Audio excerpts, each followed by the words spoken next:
வரஹ்மத்துல்லாஹி வபரகாத்துஹு. கம்பம் நகர இந்திய தௌஹீத் ஜமாத் சார்பாக போதைக்கு எதிராக விழிப்புணர்வு பிரச்சாரத்தை கையில் எடுத்து கம்பத்தின் முக்கிய வீதிகளில் தெருமுனை கூட்டங்களை 2 நாட்களாக நடத்தப்பட்டு வருகிறது.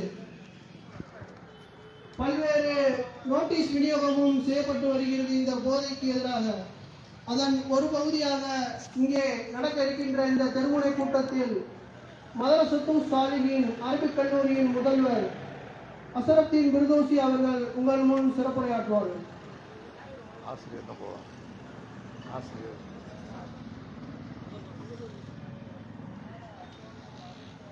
அஸ்ஸலாமு அலைக்கும் வரஹ்மத்துல்லாஹி வபரகாத்துஹு. அல்ஹம்துலில்லாஹி நஹ்மதுஹு வ நஸ்தஈனுஹு வ நஸ்தக்ஃபிருஹு வ நஊது பில்லாஹி மின் ஷுரூரி அன்ஃபுஸினா வ ஸய்யிஆத்தி அமாலினா. மன் யஹ்திஹில்லாஹு ஃபலா முضில்ல லஹு வ மன் யுضلل ஃபலா ஹாதிய லஹு. வ அஷ்ஹது அன் லா இலாஹா இல்லல்லாஹு வஹ்தஹு லா ஷரீக லஹு வ அஷ்ஹது அன்ன முஹம்மதன் அப்துஹு வ ரசூலுஹு. அம்மா பஅத்.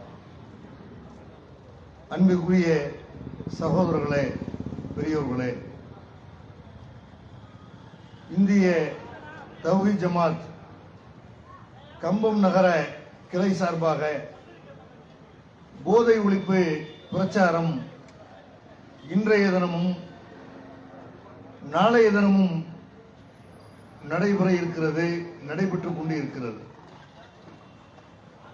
இந்த நிகழ்ச்சியிலே எதுவெல்லாம் மனிதனை முட்டாளாக ஆக்குமோ, அடிமையாக ஆக்குமோ, அது போன்ற புகை, கஞ்சா, மதுபானம் இவற்றை பற்றி விழிப்புணர்வு ஏற்படுத்துகிற வகையில்தான் போதைக்கு எதிரான பிரச்சாரம் என்ற தலைப்பு இங்கே தேர்வு செய்யப்பட்டிருக்கிறது. முதலில் பெரும்பாலான மனிதர்களிடத்திலே அவர்கள் எந்த மதத்தை சார்ந்தவர்களாக இருந்தாலும் அவங்கள்ட்ட இருக்கிற பலரிடத்தில் இருக்கிற கெட்ட குணம், கெட்ட போதை பழக்கம் எதுவென்று சொன்னால் பீடி சிகரெட் என்ற ஒரு போதை பழக்கம். கஞ்சாவாக இருந்தாலும், அபினாக இருந்தாலும், மதுவாக இருந்தாலும் இந்த தீமையை ஒருவன் தொட்ட பிறகுதான் அதற்கு அடுத்தடுத்த போதைப் பொருளுக்கு ஒருவன் அடிமையாகிறான். இந்த பீடி சிகரெட் சம்பந்தமாக இது எவ்வளவு பெரிய தீய விளைவுகளை ஏற்படுத்துகிறது, இதை பற்றி இஸ்லாமிய மார்க்கம் என்ன அறிவுரை சொல்கிறது என்பதை முதலாவதாக நாம் எடுத்துக்கொள்வோம்.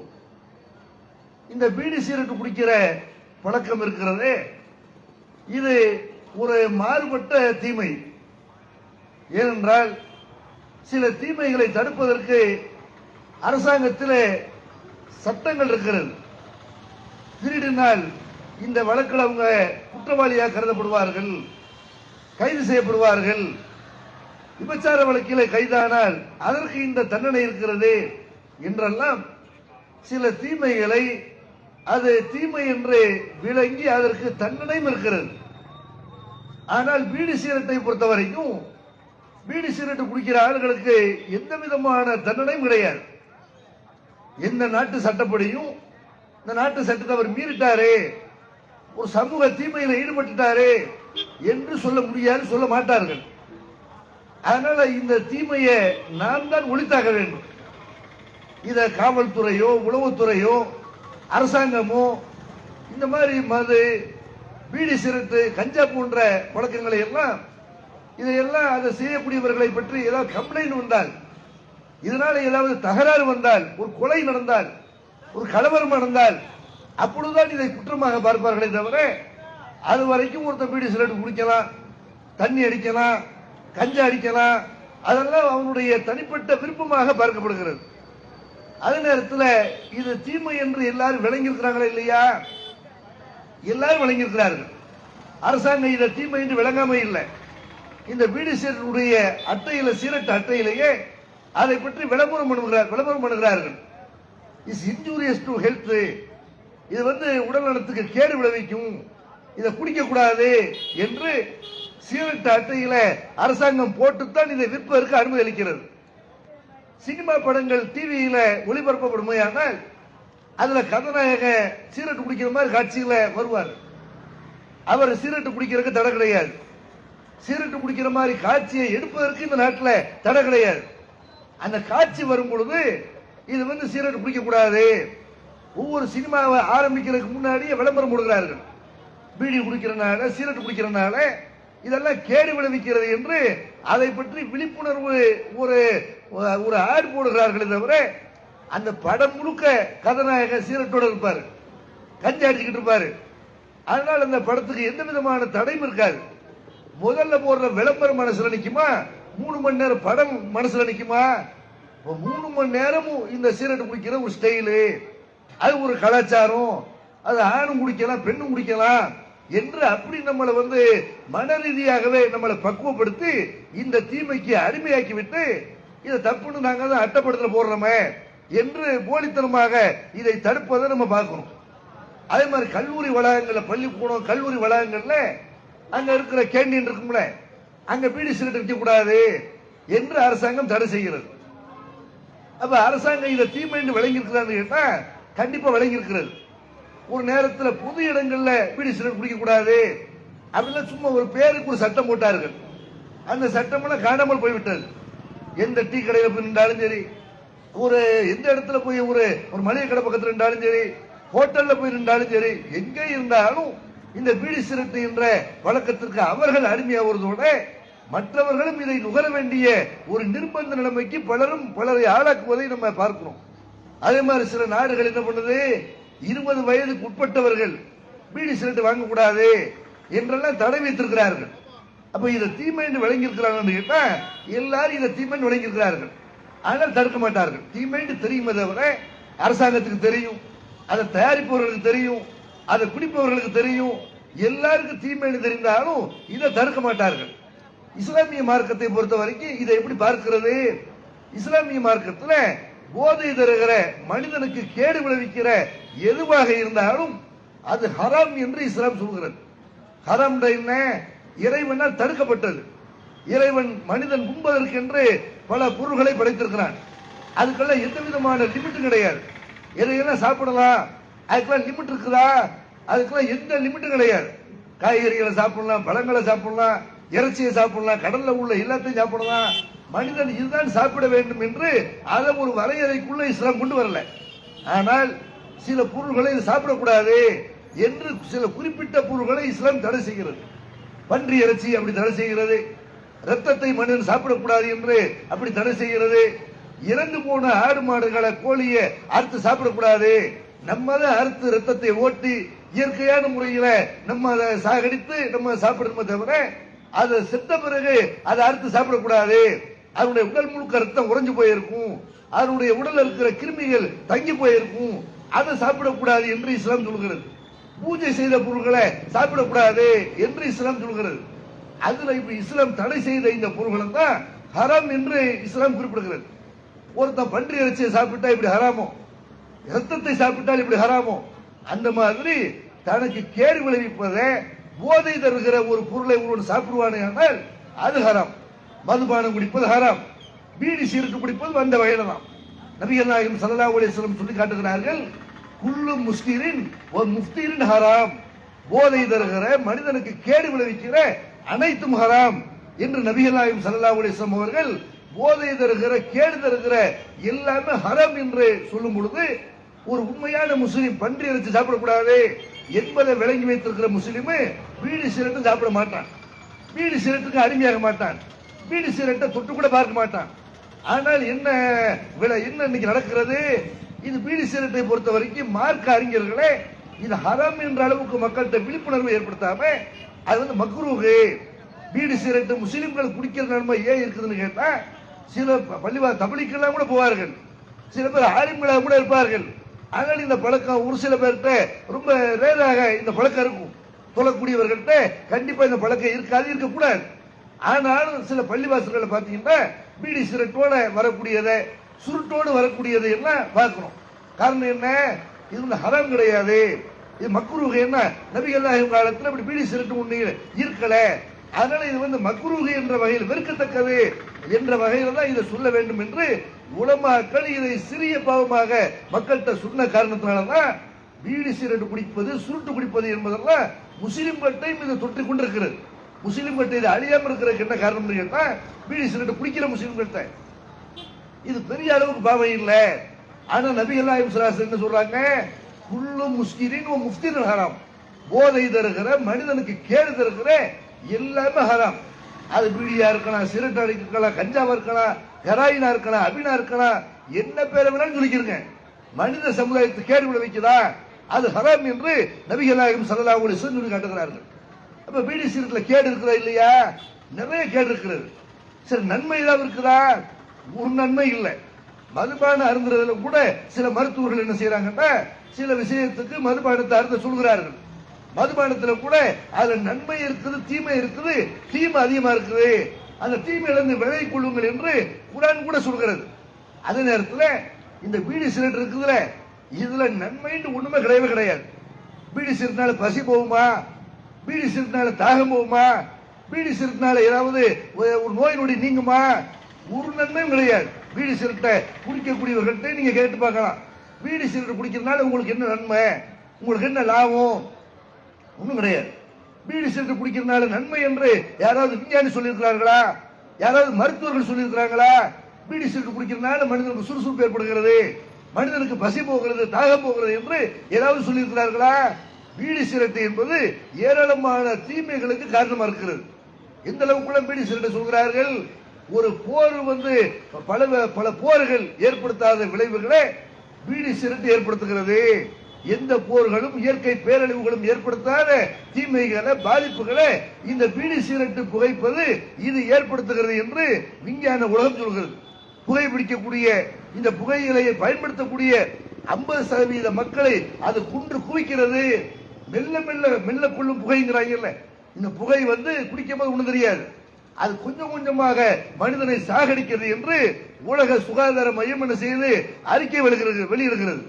அதே மாதிரி பீடி சிகரெட் குடிக்கிறாங்கல்ல, குடிக்கிறவங்களுக்கு மட்டும் கேடு இல்லை, என் பீடி சிகரெட்னால என்னவெல்லாம் கேடு இருப்பதாக மருத்துவர்கள் சொல்கிறார்களோ, விஞ்ஞானிகள் சொல்கிறார்களோ, அந்த பாதிப்புகள்ல யாருக்கெல்லாம் ஏற்படுது, அதை குடிப்பவர்களுக்கு ஏற்படுகிறது. அதை பக்கத்தில் இருந்து யார் சுவாசிக்கிறார்களோ அவர்களுக்கு ஏற்படுது.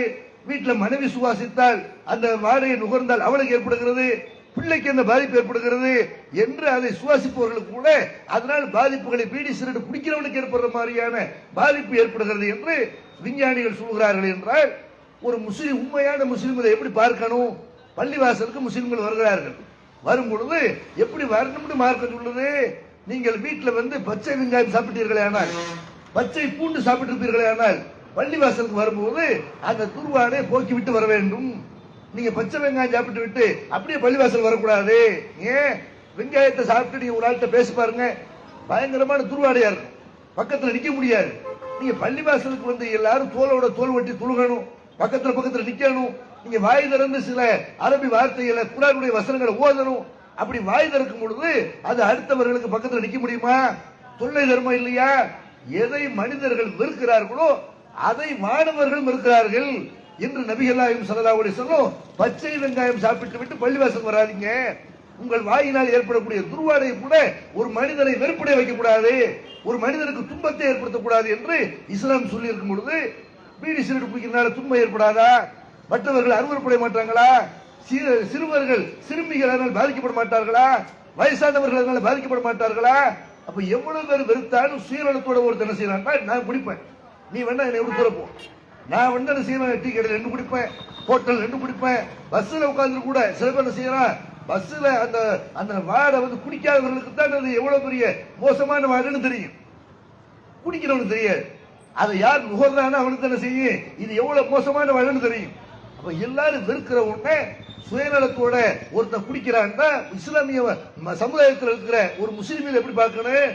பள்ளிவாசலுக்கு வரும்போது அடுத்தவர்களுக்கு தொல்லை தரக்கூடாது என்றால் பொதுவெளியில பொதுமக்களுக்கு, பெண்களுக்கு, சிறுவர்களுக்கு, முதியவர்களுக்கு, நோயாளிகளுக்கு தொல்லை கொடுக்கலாமா என்று யோசித்து பார்த்தால் பீடி சிகரெட் குடிக்கிறது பாவம். இது வந்து முஸ்லிமை பற்றி அல்லாஹ்வுடைய தூதர் பெருமானார் ஸல்லல்லாஹு அலைஹி சொல்லி காட்டுறாங்க, அல் முஸ்லிமு மன் சலிமல் முஸ்லிமூன மின் லிசானிஹி வ யதிஹி. ஒரு உண்மையான முஸ்லிம் யாரு? தன்னுடைய நாவால் கரத்தால் அடுத்த முஸ்லிம்களுக்கு, அடுத்த மனிதர்களுக்கு எந்த வகையான தொல்லையும் அவனால் ஏற்படக்கூடாது. அவனுடைய கையால் தொல்லை ஏற்படக்கூடாது, அவனுடைய நாவால் தொல்லை ஏற்படக்கூடாது.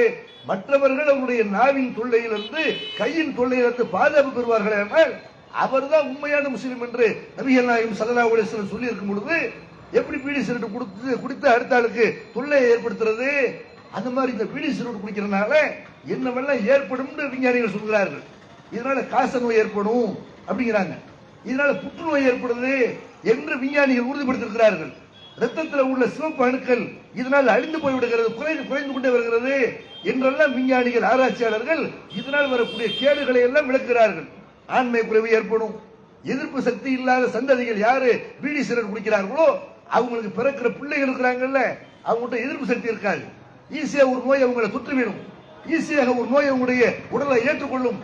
இன்னும் சொல்ல போனால் இதனால இளமையில முதுமை ஏற்படும். ஒரு மாடி ஏற முடியாது, யார் பீடி சிகரெட் குடிக்கிறாங்களோ மாடி ஏறணும் இறைக்கும். மனைவி எப்படி சந்தோஷப்படுத்துவான்? மனைவி கிட்டவே நெருங்க மாட்டான். பீடி சிகரெட் குடித்து விட்டு மனைவி பக்கத்தில் படிக்க முடியுமா? இப்ப மனைவியை ஒருத்தர் சந்தோஷப்படுத்தணும்ல, மனைவியோட மகிழ்ச்சியை வாழணும்ல. இந்த பீடி சிகரெட் குடிக்கிறதுனால பலரும் அவனை வெறுக்கிறத, அவனுக்கு பல கேடுகள் ஏற்படுவத விஞ்ஞானிகள், ஆராய்ச்சியாளர்கள் இதனால கேடுதான் இருக்க தவிர ஒரு நன்மை இல்லைன்னு சொல்கிறார்கள். அப்ப கேடு விளைவிக்கிற ஒண்ணு தெரிந்து சாப்பிடுகிற, அதை பயன்படுத்துகிற ஒரே உயிரினம் மனித சமுதாயம் மட்டும்தான். இதை சாப்பிடுறதுனால கேடு, இதை பயன்படுத்துறதுனால கேடுன்னா மிருகம் போய் அதை தொடுமா? மனுஷன் போய் தொடுறான், அதை ரசிச்சு குடிக்கிறான், அதை ஸ்டீல குடிக்கிறான். திருமறை குர்ஆன் சொல்கிறது, வலா துல்கு ஐதிக்கும் இல தகுலுக்கா, உங்களுடைய கரங்களை அழிவின் பக்கம் கொண்டு செல்லாதீர்கள், உங்களை நீங்கள் அழித்துக் கொள்ளாதீர்கள் அப்படின்னு அல்லாஹ் என்ன செய்யறான்? திருமறை குர்ஆன்ல சொல்லி காட்டுகிறான். அதே மாதிரி இந்த பீடி சிகரெட் குடிக்கிறான்ல, இதனால ஒவ்வொரு நாளும் உங்களுடைய பொருளாதாரம் வீணாகும். சம்பாதிக்கிறத கடனுக்கு கொஞ்சம் கொடுக்கணும், சம்பாதிக்கிறத மனைவிக்கு கொடுக்கணும், பிள்ளைகளுக்கு கொடுக்கணும், நோட்டு புத்தகம், சாப்பாடு என்று பல தேவைகள் இருக்கிறது.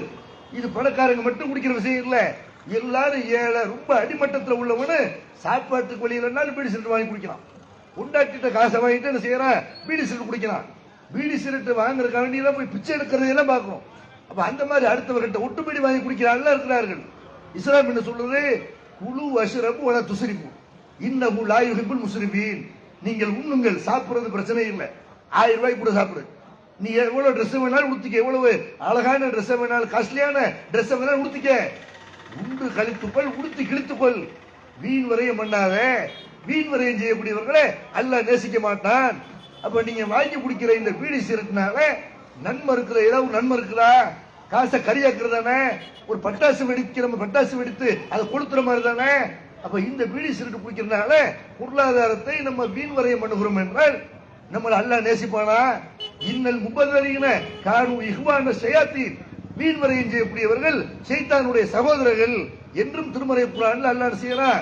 வீண் வரையம் பண்றதை கண்டிக்கிறான். ஷைத்தான் தான் காசு பணத்தை வீண் வரையம் பண்ணுவானே தவிர, நேரத்தை வீண் வரையம் பண்றது, காசை வீண் வரையம் பண்றது இதெல்லாம் ஷைத்தானுடைய பழக்கமே தவிர உண்மை முஸ்லிம்கள் வீண் வரையம் பண்ணக்கூடாது என்று திருமறை குர்ஆன் வீண் வரையம் பண்ணுவதை கண்டிக்கும் பொழுது, ஒரு உண்மையான முஸ்லிம் இதுல போட்டு காசு அளிக்கலாமா?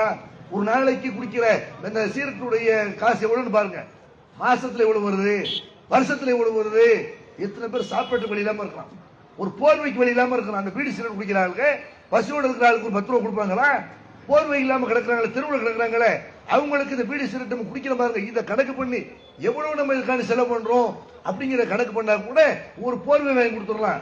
எத்தனை பள்ளிவாச கட்டுறதுக்கு வழி இல்லாம எத்தனை பேர் வசூலுக்காக வந்து நிற்பார்கள். பீடி சிகரெட் குடிக்கிற காசை, பீடி சிகரெட்டை தூக்கி இருந்து விட்டு அந்த காசை இந்த நல்ல பணிகள் கொடுங்க. இப்ப நல்ல பணிகளுக்கு நம்முடைய பொருளாதாரத்தை செலவு பண்ணலாமே தவிர, ஒரு ஏழைக்கு உதவி செய்யலாமே தவிர காசு பணத்தை வீடு வரையம் பண்றாங்களா இல்லையா? அப்ப இதனால என்ன ஆகுதுன்னு கேட்டா, பீடி சிகரெட் குடிக்கலாம், முதல்ல பீடியில ஆரம்பிக்கலாம், அப்புறமேல சிகரெட், அதுக்கப்புறம் பார்க்கிற பத்த மாட்டேங்குது. ஒரு நாளைக்கு 2, 3 குடிச்சவன் பார்த்தா ஒரு நாளைக்கு 6 குடிக்கிறான், அப்புறமேல 7ஆவது, அப்புறமேல 10ஆவது, கடைசியில பார்த்தா செயின் ஸ்மோக்கர் ஆயிடும். என்ன செஞ்சாலும் அதை பீடி சிகரெட் இல்லாம முன்னாடி செய்ய முடியாது. பாத்ரூம் போனாலும் பீடி சிகரெட் கொண்டு போறான், அங்கே நாத்தம் துளைக்குது, அங்க போய் இப்படி பீடி சிகரெட் குடிக்க முடியுது? அங்க போய் வாயை திறக்க முடியுமா? அங்க போய் மூக்க பொத்திக்கிட்டு இருக்க முடியுமே தவிர, பாத்ரூம்ல போய் உட்காந்துக்கிட்டு, டாய்லெட்ல போய் உட்காந்துக்கிட்டு பீடி சிகரெட் குடிக்கிறான்னு சொன்னா அது இல்லாம இருக்க முடியும்னு அர்த்தம். அது இவன் எப்படி ஆக்குது? அடிமையாகவே ஆக்குது. பீடி சிரட்டு என்பது சாப்பிடும் போது பீடி சிரட்டு குடிக்கிறவன் இருக்கிறான், டீ ஒரு கிளாஸ்ல சீரட்டு குடிக்கிற ஒரு கையில டீ ஒரு கையில இப்படி சிரட்டு குடிக்கிறவன் இருக்கிறான். எந்த காரியத்தை பண்ணாலும் பீடி சிரட்டு இல்லாம என்னால் வந்து அந்த காரியத்தை செய்ய முடியாது இப்படின்னு போறான்னு சொன்னா இது அவனை அடிமையாக்குறது இல்லையா? அவ பீடி சிரட்டு என்பது ஏராளமான கேடுகளை ஏற்படுத்துகிறது. அதனால ஒரு நன்மை இல்லை. இந்த பழக்கத்தை முஸ்லிமாக இருந்தாலும் சரி, முஸ்லிம் அல்லாதவராக இருந்தாலும் சரி, இது மனித சமுதாயத்துக்கு கேடு விளைவிக்கக்கூடியது. இதை நம்ம குடிச்சோம்னா நம்ம பிள்ளை குடிக்கும். இதை நம்ம எந்த அளவுக்கு கேட்டா இன்னைக்கு பாக்குற பீடிங்கிற தாண்டி என்ன ஆகுது, கஞ்சா குடிக்கிறார்கள். பீடியினுடைய அந்த போதை பத்தல, பீடியினால கிடைக்கக்கூடிய சுகம் பத்தல. அதனால என்ன செய்யறான், கஞ்சாவை போட்டு பார்ப்போம், ஹெராயினை போட்டு பார்ப்போம் என்று பெயிண்ட நுகர்ந்து பார்க்கறான், பெயிண்ட நுகர்றான். அந்த போதை ஏறணுங்கிறதுக்காக வேண்டி ஒரு சட்டையில வேர்வை துணி இருந்துச்சுன்னா அதை சில பேர் அழுக்கு துணி என்ன செய்யறான், அதை நுகர்ந்து பார்க்கறான். பேட்டரி எரிஞ்சு போன அந்த குணங்களை நுகர்ந்து பார்க்கறான். இது இப்படியே மனுஷனை என்ன ஆக்குதுன்னு கேட்டா கிறுக்கனாக்குது, பைத்தியக்காரனாக்குது. இந்த பீடி சிரட்டு என்பதை மனித சமுதாயத்தில் யாரும் எந்த மதத்தை சார்ந்தவராக இருந்தாலும் இது ஒரு கேடு தரக்கூடியது, இது வந்து மோசமான விளைவுகளை ஏற்படுத்தக்கூடியது என்று இதை கைவிடணும். பீடி சிரட்டு மட்டுமா, கஞ்சா மட்டுமா, அபின் மட்டுமா, மதுபான கஞ்சா அபினுக்குள்ள முன்னாடி எது மனிதனை முதல்ல போதைக்கு அடிமையாக்குதுன்னு கேட்டா இந்த பீடி சிரட்டு, அதுக்கு அடுத்து மதுபானம். இந்த மதுபானத்தை பொறுத்த வரைக்கும் இதையும் எல்லாரும் தீமை என்று விளங்கியிருக்கிறார்கள். அந்த மதுபான பாட்டில்கள்ல மதுபானம் விற்கக்கூடிய கடைகள் டாஸ்மார்க்ல எல்லாம் அப்படி கொட்டை இடத்துல போட்டிருக்கிறான், குடியை கெடுக்கும், நீ குடிச்சேன்னு சொன்னா உன் குடி கெட்டு போயிடும், உன் குடும்பம் நாசமாயிரும் என்று போட்டு கொண்டு செய்யறான். போர்டு மாட்டி கொண்டு இதை வந்து தீமைன்னு விளங்கின செய்யறான். இந்த குடியை வந்து விற்கிறான், சாராயத்தை விற்கிறான். எந்த அளவுக்குள்ள இது மனிதனை மதிமயக்குது, மனுஷனை பைத்தியக்காரனாக்குது, முட்டாளாக்குது. நீ மது அறிஞ்சுன்னு சொன்னா ஓட்டு போட போக மாட்டேன், அல்ல எவனா ஒருத்தனுக்கு போய் போட்டு போயிருவேன் அப்படிங்கிறதுக்காக வேண்டி தேர்தல் நேரத்தில் மாத்திரம் ஆளக்கூடியவர்கள், ஆட்சியில் இருப்பவர்கள், அதிகாரத்தில் இருப்பவர்கள் என்ன பண்றாங்கன்னா 2 நாளைக்கு டாஸ்மார்க் திறக்கக்கூடாது, 2 நாளைக்கு அரசாங்கமே டாஸ்மார்க் நடத்துவதுதான். இதுல எந்த அரசாங்கமா இருந்தாலும் சரி, இது திமுக அரசா இருக்கட்டும், அதிமுக இருக்கட்டும், காங்கிரஸா இருக்கட்டும், எந்த அரசாங்கமா இருந்தாலும் டாஸ்மார்க்கை இழுத்து மூடுவதற்கு, மதுபானத்தை முற்றிலுமாக தடை செய்வதற்கு யார் தயாரா இல்லை. ஏன்? அரசாங்கத்துக்கு வருமானம் வருகிறது. அரசாங்கத்துக்கு வருமானம் வரனால எத்தனை கூடி கெட்டாலும் பரவாயில்லை, எவன் போய் பைக்க கொண்டு போய் வேகமா மோதி ஒருத்தனை சாகடிச்சாலும் பரவாயில்லை. டிரைவிங் பண்றான், குடிச்சுக்கிட்டே டிரைவிங் பண்றான். குடிச்சுக்கிட்டு டிரைவிங் பண்ணாது நீ எழுதி போட்ட திருந்துருவானா? குடிச்சுக்கிட்டு டிரைவிங் பண்ணாது நீ எழுதி போறனால ஒருத்தன் குடிக்க போயிருவானா? போய் என்ன செய்யறான்னா அந்த மாதிரி பூட்டி இருக்கிற நேரத்தில் சில இடங்களில் பிளாக்ல விற்கலாம். அரசாங்கம் சொல்லுகிறது, ஆட்சியாளர்கள் சொல்கிறார்கள், தேர்தலுக்கு 2 நாளைக்கு முன்னாடி என்ன செய்யக்கூடாது, இந்த மதுபானத்தை விற்க கூடாதுங்களாம். பிளாக்ல விற்கிறாங்க. பிளாக்ல விற்கிறத தடுக்க முடியுமா? போய் குடிச்சு என்ன செய்யறான், ஓட்டு போடாம தூங்கிடுறான். பொறுப்பற்றவர்களாக, சமுதாய அக்கறை இல்லாதவர்களாக இந்த குடிகாரர்கள் இருக்கக்கூடியதை நம்ம என்ன செய்யறோம் பார்க்கிறோம். அப்ப வந்து எந்த அளவுக்கு பண்றான், பட்டப்பகல்ல எந்த விதமான ஒரு கூச்சமும் இல்லாம, எந்த விதமான ஒரு வெக்கமும் இல்லாம ஒரு மதுபான பிரியர்கள் வந்து ஏதோ பாயசம் குடிக்கிற மாதிரி என்ன செய்யறான், பப்ளிக்காக இந்த விஷத்தை குடிக்கிறத பார்க்கிறோம். எந்த அளவுக்குலாம் இதை குடிக்கிறான். இது ஒரு காலத்துல வந்து பயந்து பயந்து போய் சாராயம் வாங்குவார்கள். அரசாங்கத்துக்கு பயந்து, வீட்டுக்கு பயந்து, மனைவிக்கு பயந்து, பிள்ளைகளுக்கு பயந்து ஒளிந்து மறைந்து வாங்கிட்டு ஒரு ஓரத்தில் அடிச்சுக்கிட்டு கீழே படுத்து கிடப்பான்.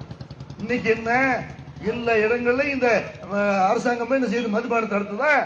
கடைசியில் என்ன பண்றான், பள்ளிக்கூட மாணவ மாணவியர்கள் நம்ம இருக்கக்கூடிய பகுதிகளை மதுபான கடை வந்து திறக்கப்படுமையானால் அதை இழுத்து மூட வேண்டும் என்று சமூக அக்கறையோடு அனைவரும் போராடவில்லை என்று சொன்னால் இல்ல, நம்ம வீட்டு பக்கத்தில் ஆரம்பிப்பார்கள், பள்ளிக்கூடத்து பக்கத்துல, மருத்துவமனை பக்கத்துல, எல்லா இடத்துலயும் இந்த மாதிரி ஆரம்பிப்பார்கள். அப்ப அதனால என்ன ஆகுது, பள்ளிக்கூட மாணவர்கள், மாணவியர்கள், பெண்கள் எங்கேயாவது குடிப்பாங்க முன்னாடி பார்த்திருக்கிறோமா? பெண்கள், பொம்பளை பிள்ளைங்க என்ன செய்யறாங்க, காலேஜ் பிள்ளைங்க வந்து வாங்குற அளவுக்கு அப்படி சினிமாக்கள் வந்து இப்படி மாற்றி விட்டது. பொம்பளையும் குடிக்கிற மாதிரி, பொம்பளையும் சிகரெட் குடிக்கிற மாதிரி அப்படியே நமக்கு காட்சியாக காட்டுகிறார்களா? இந்த தீமைக்கு எல்லாரும் அடிமையக்கூடிய ஒரு நிலைமை நம்ம என்ன செய்யணும் பார்க்கிறோம். அப்ப எதனால தடுக்காம இருக்கிறான்னு கேட்டா, அரசாங்கத்துக்கு இதனால கோடிக்கணக்கான வருமானம் வருது அப்படின்னு நினைக்கிறாங்க. இதை எப்படி தடுக்கிறது? இந்த மதுபானத்தை தடுக்கிறதுக்காக வேண்டி இந்தியா வந்து அடிமையாக கிடந்த நேரத்தில் காந்தி கடுமையாக இதை ஒழிக்கிறக்காண்டி பாடுபட்டார். ஆங்கிலேயர்களுடைய ஆட்சி காலத்தில் கள்ளுக்கடை அப்படின்னு ஒரு போராட்டத்தை அறிவிச்சு போதைப் பொருளுக்கு எதிராக நெஞ்சாரு காந்தி குரல் கொடுத்தார். அந்த போராட்டங்கள்லாம் வரலாற்றுல மறக்க முடியாத போராட்டங்கள். ஆனாலும் மதுவை ஒழிக்க முடியல. காந்தி இதுக்காண்டி போராடினாலும் கூட மதுவை ஒழிக்க முடிச்சான்னு கேட்டா மதுவை ஒழிக்க முடியல. எத்தனை சமூக ஆர்வலர்கள், எத்தனை சமூக சிந்தனையாளர்கள் மதுவுக்கு எதிராக போராட்டம் நடத்துகிறார்கள். முழு மது குடிப்பு வேண்டும், முழுசான செய்யணும், மதுவை வந்து தடை பண்ணணும் அப்படின்னு போராடி கொண்டிருந்தாலும் இந்த மதுபான பிரியர்களால் எவன் மது குடிக்கிறானோ, திருடனா பார்த்து திருந்தாவிட்டால் திருட்டை ஒழிக்க முடியாதுங்கிற மாதிரி எல்லாம் அவன் குடிக்கிறான. எவன் கேள்வி கேட்கிறது, பண்டிகைனா குடிக்கிறான், கல்யாணம்னா குடிக்கிறான், ஒரு செத்து போயிட்டா குடிக்கிறான். குடிக்கிறதுக்கு இதுதான் காரணம் இல்லை. அப்ப ஆம்பளை கும்பலண்டு எல்லாரும் இந்த தீமைக்கு பலியாகி கொண்டிருக்கும் பொழுது இதை எப்படி ஒழிக்கிறது? இந்த குடிப்பழக்கத்திற்கு அடிமையானவர்கள் வந்து திருத்தணும்னு சொன்னா இவர்களை திருத்துறதுக்கு இஸ்லாம் என்ன செய்யுது? அவனை திருத்தணும் நினைக்கிறான். சில பேர் என்ன செய்யறான்னு கேட்டா, நம்ம இதுல இருந்து திருந்தணும், திருந்துறதுக்கு என்ன பண்றது? ஏதாவது டாக்டரை போய் பார்ப்போம், டாக்டர் போய் என்ன செய்வோம், ஆலோசனை கேட்போம், இதுக்கெல்லாம் மருந்து இருக்குதான்னு பார்ப்போம் என்று அவர்கள் மருந்தை தேடி அலைந்தாலும், எப்ப மருந்து தேடி அலைகிறான்? அவனுடைய உடல்ல உள்ள எல்லா உறுப்புகளும் சிதைந்து போன பிறகு, அழிந்து போன பிறகு, கொஞ்சம் கொஞ்சமாக அவன் செத்து கொண்டிருக்கிற நேரத்தில் போய் என்ன செய்யறான்? போய் டாக்டரை போய் அணுகிறான். டாக்டர் போய் என்ன செய்யறான்? போய் அதுக்காக வேண்டி சில மருத்துவர்கள் ஸ்பெஷலா குடிப்பழக்கத்திலிருந்து உங்களை காப்பாற்றுறோம், போதையிலிருந்து காப்பாற்றுறோம்னு அதுக்காகவே பல மருத்துவர்களா இருக்கிறார்கள். ஆனாலும் என்ன செய்ய முடியல? இதை வந்து ஒழிக்கவே முடியல. ஆனால் இஸ்லாமிய மார்க்கம் 1400 ஆண்டுகளுக்கு முன்னாலேயே இந்த மதுவை ஒழித்து காட்டியிருக்கிறது. மது ஒழிக்க முடியாத உண்மை இல்லை. ஒரே ஒரு கட்டளை திருமறை குர்ஆன்ல இறங்கிய ஒரு கட்டளையில அன்றைக்கு இருந்த ஒட்டுமொத்த முஸ்லிம்களும் மதுபான பாட்டில்களை தெருவில் கொண்டு கொட்டினார்கள். மதுபான பானைகளை எல்லாம் தெருவில் கொண்டு கொட்டுகிறார்கள். மதினத்து ஆறுகள் அந்த மது ஆறாக ஓடியது என்று வரலாற்றில் புண்ணெழுத்துக்களால் குறிக்கப்பட்டிருக்கிறது. அந்த அளவுக்கு நபிகள் நாயகம் ஸல்லல்லாஹு அலைஹி வஸல்லம் அவர்கள் ஒரு கொள்கையை மக்கள்கிட்ட சொன்னார்கள், ஒரு தத்துவத்தை மக்கள்கிட்ட சொன்னார்கள், ஒரு உண்மையான மெசேஜை மக்கள்கிட்ட வைத்தார்கள். என்ன மெசேஜ்? இந்த மதுபானம் குடிக்கிறதுனால இந்த உலகத்தில் உனக்கு சுகமா தெரியலாம், இந்த உலகத்தில் உனக்கு மகிழ்ச்சி ஏற்படுத்தலாம். ஆனால் நீ வந்து இந்த உலகத்தில் வாழ்றதுக்காக வேண்டி, அனுபவிக்கிறதுக்காக வேண்டி, கொஞ்ச நாள் செத்து போயிருக்காக வேண்டி எந்த காரணமும் இல்லாம உன்னை இறைவன் படைக்கல. உன்னை இறைவன் படைச்சிருக்கிறான். எதுக்கு படைச்சிருக்கிறான்? நீ எதுக்கு 60 வயசு வரைக்கும் நீ எதுக்கு வாழ்ற? எதுக்கு 60 வயசு வரைக்கும் வாழற? மனுஷனுக்கு எதுக்கு இந்த வாழ்க்கை கொடுக்கப்பட்டிருக்கு? சாப்பிடுறதுக்கு, தூங்குறதுக்கு, கல்யாணத்துக்கு போறதுக்கு, மனிதன் வந்து சந்தோஷமா மகிழ்ச்சியாக இருப்பதற்கு. இதுக்கு தான் இறைவன் படைச்சாங்க. இந்த மனிதனுக்காக வேண்டிய இறைவன் பலதையும் படைச்சிருக்கான். மனுஷனை மட்டும் படைக்கல. இந்த மனிதன் உயிர் வாழ்வதற்காக வேண்டி வானத்தை படைத்திருக்கிறான், சூரியனை படைத்திருக்கிறான், சந்திரனை படைத்திருக்கிறான், மரங்களை படைத்திருக்கிறான், கடலை படைத்திருக்கிறான், ஆறுகளை படைத்திருக்கிறான். மனிதனுக்காக வேண்டி உலகத்தில் உள்ள எல்லாம் படைக்கப்பட்டிருக்கிறது. மனுஷ வாழணுக்காக வேண்டிதான். நம்ம பயன்படுத்துகிற வாகனங்களா இருக்கட்டும், இந்த மாதிரியான மைக் செட் போன்ற இந்த நவீன கருவிகளா இருக்கட்டும், எல்லாமே மனுஷனுக்காக வேண்டி அல்லாஹ் என்ன செய்யறான்? படைக்கிறான். எதுக்காக வேண்டி மனுஷனை படைச்சா? மனுஷனை படைச்சதுக்கு ஒரு காரணம் இல்லையா? ஒரு காரை ஒருத்தன் படைக்கிறான்னா, காரை உருவாக்குறான்னா அதுக்கு ஒரு காரணம் இருக்கும்ல. ஒரு மைக்கை உருவாக்குறான்னா ஒரு காரணம் இருக்கும்ல. மனிதனை உருவாக்கிய இறைவன் எதுக்காக வேண்டி மனுஷனை படைச்சான்? இந்த உலகத்தோட உங்க வாழ்க்கை முடிய போறது இல்ல, இந்த ஒட்டுமொத்த உலகமும் ஒரு நாள் அழியும் என்று இஸ்லாமிய மார்க்கம் சொல்கிறது. ஒட்டுமொத்த உலகம், அண்ட சராசரங்களும், வானம், பூமி, இதற்கு இடைப்பட்ட அனைத்து கேலக்சிகளும் எல்லாமே ஒரு நாள் வலுவிழந்து ஈர்ப்பு சக்தியை இழந்து ஒன்றோட ஒன்று முட்டி மோதி உலக அழிவு ஏற்படும். ஒட்டுமொத்த உலகமும் அழிக்கப்பட்ட பிறகு அதோட முடிஞ்சு போச்சா? இறைவன் திரும்ப மனுஷனை படைப்பான். எப்படி படைப்பார்? எப்படி சாத்தியம்? அப்படி மனுஷன் கேள்வி கேட்கறான். அந்த காலத்துல இருந்து இந்த காலம் வரைக்கும் என்ன செய்யறான்? செத்து போன பிறகு இறைவன் நம்மளை திரும்ப உயிர் கொடுத்து எழுப்பானா? வைத்திய காத்திரமா இருக்குது, இதெல்லாம் நடக்காத உண்மை இப்படி மனுஷன் நினைக்கிறான். ஆனால் இறைவன் ஒருத்தன் இருக்கிறான்னு நம்பக்கூடியவர்களுக்கு இது பெரிய ஒரு பாரதூரமான விஷயம் இல்லை. இறைவன் வந்து மனுஷனை பார்க்கும் பொழுது மனுஷன் வந்து கடவுளுடைய படைப்புக்கு முன்னாடி மனுஷன் பெரிய படைப்பா?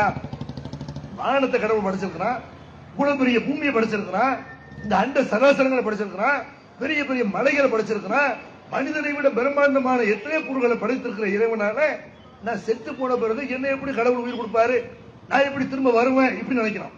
திருமறை குர்ஆன் சொல்கிறது, அன்தும் அஷத்து ஹல்கன் அமி சமாவு பனஹா, இந்த உங்களை படிக்கிற கஷ்டமா இந்த வானத்தை படிக்கிற கஷ்டமா? வானத்தை படிச்சிருக்கும்போது நீ எல்லாம் சுமாரி கூட இல்ல என்று திருமறை குர்ஆன் என்ன செய்யுது? ஒருத்தர் 500 கிலோ வெயிட்ட தூக்குறான், அவன்கிட்ட போய் நீ 50 கிலோ வெயிட்ட தூக்கணும்னு கேட்க முடியுமா? அப்ப என்னவெல்லாம் கடவுள் படைச்சு வச்சிருக்கிறான். அந்த கடவுள் மனுஷனை படிக்கிற கஷ்டம் அவனுக்கு.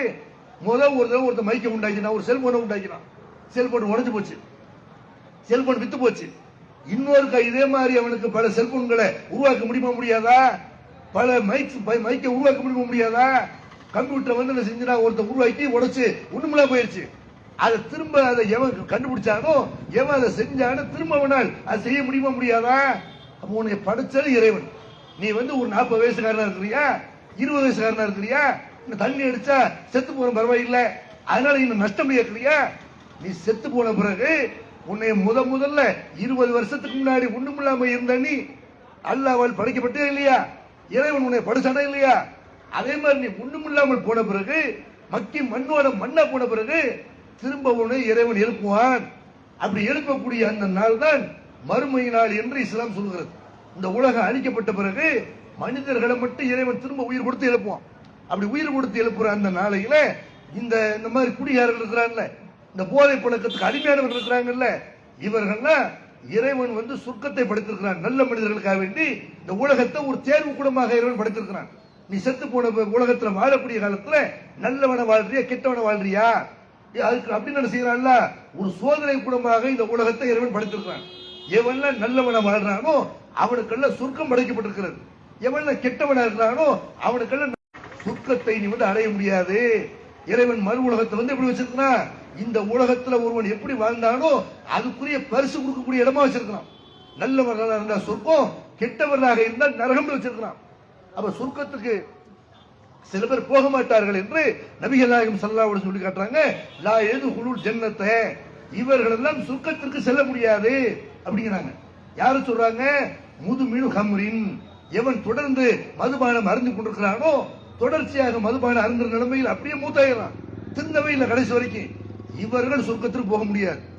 காத்தி ரஹிமின், உறவுகளை துண்டிக்கிறான்ல, சொந்த பந்தத்தோட சேர்ந்து வாழாம அத்து விடுறான்ல, இவர்கள் சொர்க்கத்திற்கு போக முடியாது. முசத்திக்கும் சிகர், சூனியத்தை செய்வினையே இதை வச்சு ஏமாத்துறான்ல, இதனால் பாதிப்பு ஏற்படும் சொல்றான்ல, இதை எவன் உண்மை என்று நம்புகிறானோ அவன் சொர்க்கம் செல்ல முடியாது என்று நபிகள் நாயகம் ஸல்லல்லாஹு அலைஹி வஸல்லம் அவர்கள் 3 பேர் சொர்க்கம் செல்ல முடியாது என்று சொல்லும் பொழுது அதுல ஒரு ஆளை யாரு சொல்றாங்க? தொடர்ச்சியா மதுபானம் அருந்தினீங்கன்னா அதே நிலைமையில நீ மூத்தா போயிட்டேன்னு சொன்னா நீ சொர்க்கத்துக்கு போக முடியாது, மறுமையில வெற்றி பெற வேண்டும் என்பதற்காகத்தான் ஒரு முஸ்லிம் இஸ்லாத்துல இருக்கலாம். வேற என்ன இஸ்லாம்ங்கிற பேர் பிடிச்சிருக்குதா, தொப்பி போட்டுக்கிற பிடிச்சிருக்குதா? இஸ்லாத்துல இருக்கிறதுனால வந்து ஏதாவது உலகத்துல நன்மைகள் கிடைக்குதா? இஸ்லாத்துல இருந்தால் உலகத்தில் துன்பப்படுறான், இஸ்லாத்துல இருந்தா அடி உதைகளுக்கு ஆளாகிறான், இஸ்லாத்துல இருந்தா விமர்சிக்கப்படுறான், இஸ்லாத்துல இருந்தா எதிர்க்கப்படுறான், இஸ்லாத்துல இருந்தா கருவறுக்கப்படுறான். அத்தனை துன்பங்களையும் சகித்துக் கொண்டு ஒரு முஸ்லீம் இஸ்லாத்துல இருக்கிறான்னு சொன்னா அதுக்கு காரணம் என்ன? இந்த உலகத்துக்காக வேண்டி இருக்கல, இந்த உலகத்தில் எங்களுடைய பதவிகள் பறிக்கப்படலாம், எங்கள் மானம் பறிக்கப்படலாம், கற்பு பறிக்கப்படலாம், எங்கள் உயிர்கள் பறிக்கப்படலாம். இன்னொரு உலகம் இருக்குது, மறு உலகம். இந்த உலகம் எல்லாம் அழிக்கப்பட்ட பிறகு திரும்ப மனிதர்களை மாத்திரம் இறைவன் திரும்ப உயிர் கொடுத்து எழுப்பி விசாரணை பண்ணி சொர்க்கம் என்ற ஒரு பரிசை வச்சிருக்கிறான்ல, நரகம் என்ற ஒரு தண்டனை வச்சிருக்கிறான்ல, நரகத்திலிருந்து தப்பிக்கணும், சொர்க்கத்துக்கு போகணும். இதுக்கு தான் ஒவ்வொரு முஸ்லீமும் இஸ்லாத்துல இருக்கிறான். அப்ப இஸ்லாத்துல பிறந்து விட்டு ஒரு முஸ்லீம் குடிக்கிறான் என்று சொன்னால் அவனுக்கு இந்த உலகம் நாசமாயிருச்சு, மறு உலகம் நாசமா போயிடும் என்று இஸ்லாமிய மார்க்கம் மறு உலக நம்பிக்கையே முஸ்லிம்களுக்கு வந்து அது நடைமுறைகிறது. நபிகள் நாயகம் ஸல்லல்லாஹு அலைஹி வஸல்லம் சொல்லி காட்டுறாங்க, மறுமை நாளையில இந்த மாதிரி மதுபானம் குடிக்கிறான்ல, துணிய உலகத்துல குடிக்கிறான்ல, இவர்களுக்கு தீனத்துல் ஹபாலி என்ற பானம் வழங்கப்படும். நரகத்துல அப்படி ஒரு பானம் குடிக்கிறதுக்கு இறைவனால் கொடுக்கப்படும். அது என்ன தீனத்துல் ஹபால் என்று நபித்தோழர்கள் கேட்கிறார்கள். நபிகள் நாயகம் ஸல்லல்லாஹு அலைஹி வஸல்லம் சொல்லி காட்டுறாங்க, இருக்கு அகலின் நார் அவ் உசாரத்து அகலின் நார். அந்த தீனத்துல் ஹபால் என்று சொன்னால் எது கேட்டா, நரகவாசியினுடைய உடல்ல இருந்து வெளியக்கூடிய அந்த சீலும் சலமும், அவனுடைய உடல்ல இருந்து வெளியக்கூடிய வேர்வையும், நெருப்புனால அவனுடைய உடல் வெப்பத்துல வேர்வை வெளியும்ல, அதுவும் அந்த நெருப்புல பொசுங்கி அவனுடைய உடல்ல இருந்து வெளியக்கூடிய சீலும் சலமும் தான் அவனுக்கு பானமாக தரப்படும். நீ போதை கட்டீங்கள, எதை குடிச்சாலும் போதை ஏற மாட்டேங்குன்னு சொன்னீங்களே, பள்ளிக்கூடத்துல நீ குடிச்சா இல்லையா, இதை குடிச்சிட்டு போய் கொலை பண்ணியா இல்லையா, இதை குடிச்சிட்டு போய் ஒரு பெண்ணை கற்பழிச்சா இல்லையா, இப்ப குர்ரா மனுஷனுடைய ரத்தத்தை குடி, மனுஷனுடைய சீல குடி, அதுவும் நல்லா தான் இருக்கும் என்று நரகத்துல தீனத்துல் ஹபாலி என்ற பானம் வழங்கப்படும். மனிதனுடைய வியர்வையையும் மனிதனுடைய சீலையும் சலத்தையும் வழங்கப்படும் என்று இஸ்லாமிய மார்க்கம் கடுமையாக என்ன செய்யுது, மதுபானத்தை வந்து கண்டிக்கிறது. அதே மாதிரி நபி ஸல்லல்லாஹு அலைஹி வஸல்லம் அவங்க இந்த மதுபானத்தை பற்றி சொல்லும் பொழுது எப்படி எல்லாம் சொல்றாங்க, மதுபானம் குடிக்கிறவன் மட்டும் பாவி இல்லை, அவன் வந்து சபிக்கப்படுறான். மதுபானம் குடிக்கிறவனு சபிக்கப்படுறான். மதுபானத்தை விற்கிறவன், அதை ஊத்தி கொடுக்கிறவன், அதை லாரியில ஏத்திட்டு போறவன், அதை வாங்குறவன் என்று எல்லாரும் மதுபானம் தொடர்புடைய மதுபானம் காய்ச்சறவன் இப்படி மதுபானம் தொடர்புடைய 10 பேர் சபிக்கப்பட்டு விட்டார்கள் என்று நபிகள் நாயகம் ஸல்லல்லாஹு அலைஹி வஸல்லம் மதுபானம் குடிக்கிறவர்களே இறைவன் சபிக்கிறான், நீ நாசமா போயிரு, நீ உட்பட மாட்ட என்று இறைவன் சபிக்கிறான் என்று நபிகள் நாயகம் ஸல்லல்லாஹு அலைஹி வஸல்லம் சொல்லி காட்டுகிறார்கள். மதுபானம் குடிக்கக்கூடியவர்கள் இந்த உலகத்திலே அழிவை சந்திக்கிறார்கள், மறு உலகத்திலே அவங்களுக்கு அழிவுதான், நரகம்தான் கிடைக்கும் என்று இஸ்லாமிய மார்க்கம் சொல்லுது. இந்த அறிவுரை முஸ்லிம்களுடைய உள்ளத்தை தைத்திருந்தால், இந்த அறிவுரை முஸ்லிம்களுக்கு உண்மையில இந்த அறிவுரையெல்லாம் முஸ்லிம்கள் நம்பக்கூடியவர்களாக இருந்தா மதுபானத்தை நினைச்ச பார்க்க கூடாது. மதுபானம் பிற சமூக மக்கள் மறுமையை நம்பாத மக்களாக இருக்கலாம், அவங்களை பொறுத்த வரைக்கும் இந்த உலகத்தை சுருக்கமாக நினைக்கலாம். ஆனால் அவங்களுக்கு கூட இந்த உலகத்துல இதனால் ஏற்படுற கேடுகளை விளங்கி இருக்கிறார்கள். மதுபானத்தினால மறு உலகத்துல நமக்கு கேடு இருக்கிறது, நரகம் இருக்கிறது என்று பயப்படக்கூடியவர்களாக இருந்தா முஸ்லிம்கள் மதுபானம் மட்டும் இல்ல எந்த போதைப் பொருளுக்கும் அடிமையாக மாட்டார்கள், அதை நெருங்க மாட்டார்கள். இந்த உலகத்துல முஸ்லிம் அல்லாத சகோதர சகோதரிகளுக்காக வேண்டி இன்னும் சில செய்திகளை சொல்றேன். இந்த மதுபானம் குடிக்கிறதுனால இதை நன்மை இருக்குதா? உலகத்துல நீ மறு உலகத்தை நம்புறீங்களா இல்லையோ, இந்த உலகத்துல ஏதாவது நன்மை இருக்குதா? எல்லாரும் குடிக்கிறீங்கல்ல, டிரைவரா இருந்தாலும் குடிக்கிறாரு, கண்டக்டரா இருந்தாலும் குடிக்கிறாரு, எல்லாரும் சில பேர் குடிக்காமல் பல பேர் இருப்பார்கள், குடிக்கக்கூடிய பல பேர் இருக்கிறாங்களா இல்லையா? எல்லாருமே என்ன செய்யறாங்க, மதுபானத்தை ஒரு கல்யாணம்னா மதுபானம் இருந்துக்கிறார்கள், ஸ்டைலாக நண்பர்களுக்காக வேண்டி தெரிந்தவர்களுக்காக வேண்டி என்றெல்லாம் அடுத்தவங்களுக்காக வேண்டி குடிக்கக்கூடிய அண்ணா இருக்கிறார்கள். குடிக்கக்கூடிய எல்லாத்தையும் கேட்டு பாருங்க, இதனால ஏதாவது உங்களுக்கு நன்மை கிடைக்குதா, இதனால ஏதாவது உடலுக்கு நன்மை கிடைக்குதா அப்படின்னு கேட்டா இல்ல, நாங்க கவலை மறக்கிறதுக்காக வேண்டி குடிக்கிறோம், உங்களுடைய மனசுல கவலை இருக்குது, உண்டாட்டி திட்டு விட்டா திட்டினா என்ன செய்யணும்? உண்மையில வீரனா இருந்தா திட்டினா நீ பதிலுக்கு திட்டினா எதுக்கு திட்டான்னு கேளு, நல்ல அறிவுரை எந்த கேட்டுக்க. திட்டினா என்ன செய்யறான்? தண்ணியை போட்டு வந்தா தான் உனக்கு வீரம். இதுக்கு பேர் வீரமா? தண்ணியை போட்டு வந்தா நீயாவே இல்லையே, நீ முட்டாளவள் வர்ற, நீ பைத்தியக்காரவள் வர்ற, நீ எப்படி வீரனா? தள்ளி விட்டா கீழே விட்டுருவ, தள்ளி விட்டா செத்து போயிடுவேன். அப்ப இதுக்கு பேர் வீரமா? குடிச்சிட்டு ஒரு ஆள் அடிக்கிறது, அது ஒரு ஆள் திட்டுறது, அது வீரமா இது? அப்ப கவலையை மறக்க குடிக்கிறேன் இப்படிங்கலாம். சரி, மனைவிக்கு கவலை இல்லையா? பிள்ளைகளுக்கு கவலை இல்லையா? உன் மனைவிக்கு பிள்ளைகளுக்கு ஊத்து கொடுப்பியா? கவலையை மறக்க குடிக்கிறேன்னு சொன்னா கவலை இல்லாத மனுஷன் யாரு? உன் தாய் தகப்பனுக்கு கவலை இல்லையா? அப்ப கவலையை மறக்க குடிக்கிறேங்கிற வாதம் போலியான வாதம். எவ்வளவு கவலைகளோட ஒவ்வொரு மனிதனும் வாழ்ந்து கொண்டிருக்கிறான். உலகத்துல பார்க்கும்போது வெளி உலகத்துல சிரித்துக் கொண்டிருப்பான். கவலை இல்லாத மனுஷன் உண்டா? வலி இருக்கிறனால குடிக்கிற, வேலை பார்க்கிறோம்ல, காலையில இருந்து சாயங்காலம் வரைக்கும் வேலை பார்க்கிறோம்ல, இந்த வேலை பார்த்து அழுப்பு போறதுக்காக வேண்டி குடிக்கணும் இப்படிங்கிறான்.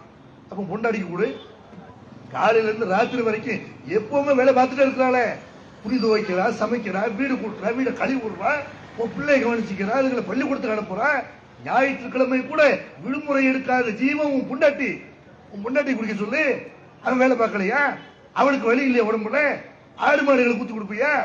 அது மனிதனை சுமக்கிறது. ஆடு மாடு இதெல்லாம் என்ன செய்யுது? மனிதனுடைய பொருள்களை சுமக்கிறது. அதுக்கு உடம்புல வலி ஏற்படலையா? இதெல்லாம் என்ன செய்யறான்? இது இந்த மாதிரி வலி குறைக்கிறதுக்காக வேண்டி உங்க அம்மா உன்னை எப்படி வலியோட பெத்தெடுத்தாள், கஷ்டப்பட்டு உன்னை பெத்தெடுத்த வலியை விட ஒரு வலி உண்டா? பிரசவ வலியை விட 10 மாசம் அவள் அனுபவித்த வலியை விட துன்பத்தை விட ஒரு வலி உண்டா? உன்னால் அந்த மாதிரி வலியை சுமக்க முடியுமா? அப்ப பெத்த தாய் எவ்வளவு பெரிய வலிய மரணத்துடைய அந்த உச்சத்தை தொட்டுவிட்டு வருகிறாள். பிரசவம் அதுக்கு பேர் வச்சிருக்கிறான், சமமாய் பிறக்கிறது என்று. அந்த பிரசவ வலியை விட ஒரு வலி, ஒரு வேதனை உண்ட உலகத்துல. இவன் சொல்ற அம்மாவுடைய கஷ்டத்தை பார்த்தவன், அக்கா தங்கச்சியுடைய கஷ்டத்தை பார்க்கிறவன் நம்ம சொல்றான் வலி மறைக்கிறதுக்காக வேண்டி நான் குடிக்கிறேன். அப்ப அக்கா தங்கச்சி கூட அம்மாவு கூட அதுதான் வேதனை. இந்த வலி போறதுனால குடிக்கிறது நியாயம் என்று இருக்குமே. ஆனால் பிரசவ வேதனை மறுப்பதற்கு பெண்ணுக்கு கொடுக்கணும். கொடுப்பாங்களா? ஒரு ரத்தம் கூட அடுத்தவர்களுக்கு பிரயோஜனப்படாது. எவன் குடிக்கிறானோ, உன்னுடைய சொந்தத்துல யாராவது ஒருத்தர் ஆக்சிடென்ட் ஆயிட்டான்னு வைங்க, யாராவது நம்முடைய வீட்டுல யாராவது ஒரு ஆளுக்கு உடம்பு முடியாம போயிடுச்சு, ரத்தம் தேவைப்படுது, உங்க ரத்தம் பயன்படுமா? இந்த மதுபான பிரியர்கள், மதுபான அடிமைகள் இருக்கிறாங்கல்ல, போதையினால அவருடைய உடல்ல உள்ள எல்லா ரத்தமும் எல்லா ஆள்கால் கலந்து போயிடும். அவனுடைய ரத்தம் எல்லாம் கெட்டு போயிருக்கும். அடுத்த ஆளுக்கு ரத்தம் கொடுத்து உதவ முடியாத ஒரு பாவியாக இருப்பதை தவிர யாருக்கா ஏதாவது உதவி செய்ய முடியுமா? அப்ப குடிக்கிற என்ன செய்யறான்? உடம்புக்கு இதனால நன்மை இருக்கு, உடல் வலி போதுங்கிற அது ஒரு பொய்யான வாதம். உடல் வலி உள்ள எத்தனை பேர் அந்த வலியை சைத்துக் கொண்டுதான் இருக்கிறார்கள். அதே மாதிரி நீங்க எடுத்துக்கொண்டிருக்கிறார்கள் எதை இந்த மாதிரி பொய்யான போலியான காரணம் சொல்லி இருக்கிறான்ல, இது மனுஷனை எப்படி எல்லாம் நாசமாக்குது. ஃபர்ஸ்ட் என்ன செய்ய வேண்டாம், குடிக்கிறவன் இதை ஏதோ ஸ்டைலாக நினைத்துக் கொண்டு, ஒரு கௌரவமாக நினைத்துக் கொண்டு, ஏதோ நண்பர்களுக்காக ஜாலியாக என்றெல்லாம் பல பேர் குடிக்கிறார்கள். ஃபர்ஸ்ட் 50 குடிப்பான். ஒரு 50 மில்லி குடிச்சு பார்ப்போம். எல்லாரும் சொல்றாங்க நல்லா இருக்கு, சுருக்கத்தோட மிதக்கிற மாதிரி இருக்குது அப்படிங்கிறாங்கல்ல, குடிப்போம் இப்படின்னு 50 வாங்கி குடிப்பான். அப்புறம் 50 பத்தாது, 100 ஆகும். அப்புறமேல 200 ஆகும். அப்புறமேல 400 ஆகும். அப்புறம் பார்ப்பான் இதெல்லாம் இதுல எல்லாம் போதை இல்லை. அடுத்து என்ன, கஞ்சாவை துட்டு வைக்க பார்ப்போம். மாத்திரை எடுத்து மாத்திரை விற்கிறாங்கல்ல, அந்த போதை மாத்திரை இருக்கிறது, மாத்திரை எடுத்து சாப்பிட்டு பார்ப்போம். ஹெராயின் பார்ப்போம், பிரவுன் சுகர் விற்கிறாங்க, அதை எடுத்து பார்ப்போம். இன்னைக்கு சத்தம் இல்லாமல் பள்ளிக்கூடங்கள்ல கல்லூரிகள்ல எல்லாம் பிரவுன் சுகர் மாதிரியான போதைப் பொருட்கள் பல இடங்கள்ல விற்பனை செய்யப்படுகிறது. இதுக்கெல்லாம் அடிமையானவன் என்ன ஆகுறான், பகுத்தறிவை இழந்து போறான். தண்ணி அடிக்கிறவனு கஞ்சா அடிக்கிறவனு அவனுடைய ஒட்டுமொத்த வாழ்க்கையுமே போயிருது. அவன் மனுஷங்கிறவன் மற்ற மிருகங்களை விட மனுஷனுக்கு என்ன சிறப்பு, மனுஷனை விட பெரிய பெரிய படைப்புகள்லாம் இருக்கிறது. யானை விட மனுஷன் கம்மி தான், ஒட்டகத்தை விட மனுஷன் உயரம் கம்மி தான். இவனை விட பெரிய படைப்புகள் உலகத்தில் இருக்கிறது. ஆனால் மனிதன் எதிர சிறந்து விளங்குகிறான் என்று சொன்னால், நிமிர்ந்து நிற்கிறான் என்று சொன்னால் அவனுக்கு வழங்கப்பட்ட பகுத்தறிவுனால. இந்த பகுத்தறிவு ஆறு மாடுக்கு இருக்குதா, யானைக்கு இருக்குதா? ஒரு யானை, ஒரு சின்ன பையன் யானை பாகன் அடிமையாக்கிறான், சொல்றதை கேட்க வைக்கிறான். அப்ப யானைக்கு இல்லாத, குரங்குக்கு இல்லாத உனக்கு ஒரு அறிவு பகுத்தறிவு உனக்கு வழங்கப்பட்டிருக்கா இல்லையா? இந்த பகுத்தறிவு மனுஷன் எழுந்து நிற்கிறான். நீங்க பார்க்கலாம், தண்ணி அடிச்சுட்டா தெருவில் விழுந்து கிடக்கலாம், வேஸ்ட் ஒழுத்துல கிடக்குது, சட்ட ஒழுத்துல கிடக்குது. தண்ணி அடிக்க போகும்போது வெள்ளம் சொல்லியுமா போவான், திரும்பி வரும்போது சாக்கடையில புரண்டு கிடப்பான். என்ன நாய்க்கும் பன்றிக்கும் உனக்கு என்ன வித்தியாசம்? அது எப்படி சாக்கடையில போடுறதோ, நீ தண்ணி அடிச்ச பிறகு நீ நீனையிலே பகுத்தறிவு எழுத நிக்கிறியே. தண்ணி அடிச்சிருவான், தண்ணி அடிச்சுட்டா அப்பதான் என்ன செய்வான், ஒரு செங்கலை தாண்டுவான். செங்கலை தாண்டுறது அவனுக்கு பெரிய மலையை தாண்டுற மாதிரி இருக்கு. 4 தடவை அப்படி காலை தூக்குவான், அப்புறம் திரும்பி எடுப்பான், காலை தூக்குவான், திரும்பி எடுப்பான். இதை வீடியோ எடுத்தவன் காட்டணும் வைங்க, நம்மள அப்படி பைத்தியக்காரத்தனமா நடந்தோம், நம்மள அவ்வளவு கேவலமா நடந்தோம், கிறுக்குத்தனமா பண்ணிருக்கிறோம் என்று அவர்களை வெட்கப்படுவார்கள். அந்த அளவுக்கு இந்த தண்ணி, இந்த மதுபானம் குடிக்கிறது, கஞ்சா அடிக்கிறது, இதெல்லாம் உங்களுடைய மதியை நாசமாக்குறது இல்லையா? அப்ப மனிதன் மனிதனை பற்றி திருமறை குர்ஆன்ல அல்லாஹ் சொல்லுகிறான், யார் நரகத்திற்கு செல்வார்கள் என்று சொல்லும் பொழுது, வழக்கது தரநாளி ஜஹன்னம கசீரம் மினல் ஜின்னி வல் இன்ஸ், மனிதர்கள்ல இருந்தும் ஜின்னி என்ற படைப்புல இருந்தும் நிறைய பேரை நரகத்துக்கு நம்ம படைத்திருக்கிறோம். ஏன்? லஹும் குலூபுன் லா யஃப்கஹூன பிஹா, அவர்களுக்கு உள்ளங்கள் இருக்கிறது, சிந்திக்க மாட்டேங்கிறார்கள். வலகும் ஆயுனுல்லா யுப்சிருன பிஹா, அவர்களுக்கு பார்வைகள் இருக்கிறது, பார்க்க மாட்டேங்கிறான். வலகும் ஆதானுல்லா யஸ்மஊன பிஹா, காது இருக்கிறது, கேட்க மாட்டேங்கிறான். உலாயிக்க கல் அன்ஆம் பல்ஹும் அதல், இவர்கள் கால்நடைகள் மாதிரி, ஆடு மாடு கழுதை குதிரை நாய் பன்றிய மாதிரி. யாரு? எவனுக்கு மூளை இருந்தும்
இது வேண்டாமா, வேற என்ன வேணும்? பால் முடிச்சிருக்கோம்,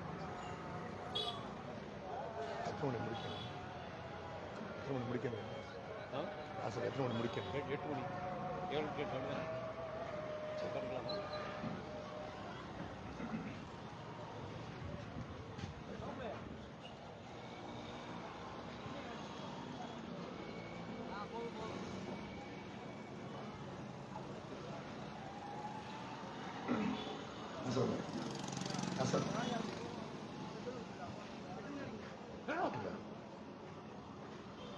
திருமறை குர்ஆன்ல அல்லாஹ் சொல்றான், எவன் உள்ளம் இருந்தும் சிந்திக்காம இருக்கிறானோ, யானை கழுதை குதிரை இந்த மாதிரி அதை விட இவர்களை கேடு கட்டவர்கள். மூளையை அடகு வைக்கிறான்ல, மூளையை பயன்படுத்தாம இருக்கிறான்ல, மூளையை கெடுத்துக்கிறான்ல, இவர்கள் கால்நடைகளோடு மோசமானவர்கள் என்று திருமறை குர்ஆன் எச்சரிக்கப்படுகிறது. அப்ப இந்த போதையினால் என்ன செய்யறான், அவனுடைய பகுத்தறிவை இழக்கிறான், மனிதன்கிற அந்த ஸ்தானத்தை அந்த உயர்வை இழக்கிறான். இதனால என்னவெல்லாம் ஏற்படுது, சில பேர் பாத்தீங்கன்னா தண்ணி அடிச்சுட்டு அந்த தண்ணி அடிச்ச போதை தெரியாம என்ன செய்யறான், தன்னுடைய மனைவியை கூட விட்டு தர தயாரா இருக்கான். சாராயத்துக்காக வேண்டி, ஒருத்தன் தரக்கூடிய வெளிநாட்டு சாராயத்துக்காக வேண்டி மனைவியை விட்டு தரக்கூடிய மோசமான குடியார்களும் இருக்கிறார்கள்.